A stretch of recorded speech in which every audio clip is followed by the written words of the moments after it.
नेपाल की 7 सबसे रहस्यमयी जगहें जिनके रहस्य सुलझाते सुलझाते वैज्ञानिक भी पागल हो गए। नंबर 7, रानी महल। इस महल को नेपाल का ताजमहल माना जाता है क्योंकि जनरल खदगा शमशेर राणा ने अपनी पत्नी की मृत्यु के बाद उनके लिए बनवाया था। और जिस तरह ताजमहल शाहजहां का प्यार की निशानी है, वैसे ही यह रानी महल जनरल के प्यार की निशानी है। इस महल का निर्माण जनरल खड्ग शमशेर जंग बहादुर राणा ने 1893 में करवाया था, जहां कई हिंदू लोग पास के नदी के तट को शवों को जलाने के लिए एक विशेष स्थान के रूप में उपयोग किया करते थे। और यहाँ के स्थानीय लोगों ने कई अशुभ घटनाओं का अनुभव किया है, जिस वजह से यह महल काफी रहस्यमयी भी बन जाता है, जहां कई रहस्यमयी घटनाओं के होने के किस्से भी मशहूर हैं। नंबर 6, सुंदरीजाल। नेपाल का यह स्थान काफी प्रसिद्ध है क्योंकि यहाँ से काठमांडू के प्रमुख हिस्सों में पानी की आपूर्ति की जाती है। लेकिन इस जगह को लेकर कई लोगों का दावा है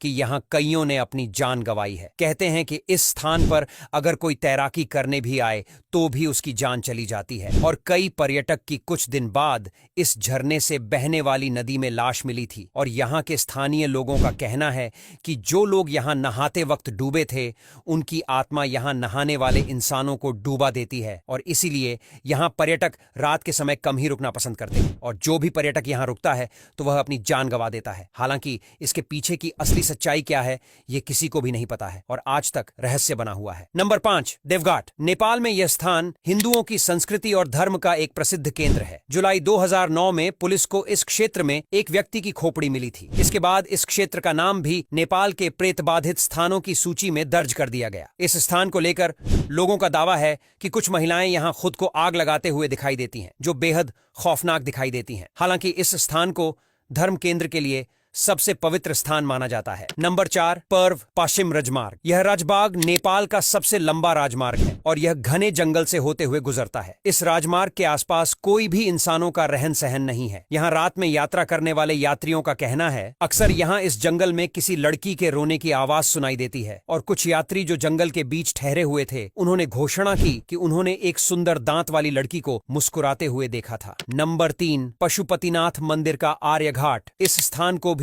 नेपाल के प्रेत बाधित स्थानों में से एक माना जाता है। इस जगह को शव जलाने के लिए सबसे अच्छा स्थान माना जाता है। इस स्थान को लेकर दावा किया जाता है कि यहाँ पर लोगों की भयंकर चीखें और पुकार सुनाई देती हैं। यही वजह है कि इस स्थान पर लोग दिन में भी अकेले जाने से कतराते हैं। नंबर 2, मगलिंग नारायणा घाट। नेपाल की यह जगह बेहद खूबसूरत है, लेकिन अक्सर यहाँ के स्थानीय लोग रात में इस रोड पर यात्रा न करने का सुझाव देते हैं। रात के समय में इस सड़क पर अजीब गरीब घटनाएं होती हैं। हालांकि यह दावा केवल रात के समय का ही है। रात के समय में यहाँ यात्रियों को कई आवाज और गाड़ी पर हलचल वगैरह महसूस होती है और काफी डरावनी लड़कियां लिफ्ट मांगते भी दिखाई देती हैं। कुछ यात्रियों का यह भी कहना है कि गाड़ी के पीछे कई डरावनी महिलाएं भी भागते दिखाई देती हैं। यहाँ की स्थानीय पुलिस कहना है कि यह रास्ता कभी अपराध का गढ़ हुआ करता था। नंबर 1, रानी बैन। यह नेपाल के सुदूर पश्चिमी जिले में काफी खूबसूरत जंगल है और यहाँ दुनिया भर से लोग घूमने के लिए आते हैं, लेकिन दिन में यहाँ जाना सभी पसंद करते हैं। लेकिन रात के समय यहाँ भूल कर भी कोई नहीं जाता। जी हाँ, इस जंगल को नेपाल के सबसे प्रेत बाधित स्थानों में से एक माना जाता है। कहते हैं कि रात में इस जंगल से किसी लड़की के रोने की आवाज आती है, लेकिन अगर पास जाएं तो कुछ भी दिखाई और सुनाई नहीं देता। इसके पीछे कारण है कि यहाँ एक लड़की की हत्या कर दी गई थी। हत्यारे को घटना के एक दिन बाद इस जंगल के एक बड़े से पेड़ पर लटका पाया गया था और वहाँ के लोगों का मानना है कि वह आवाज उस लड़की की ही है। अब यहाँ तक वीडियो देख ली है तो फिर वीडियो को लाइक और शेयर करना बिल्कुल भी मत भूलना।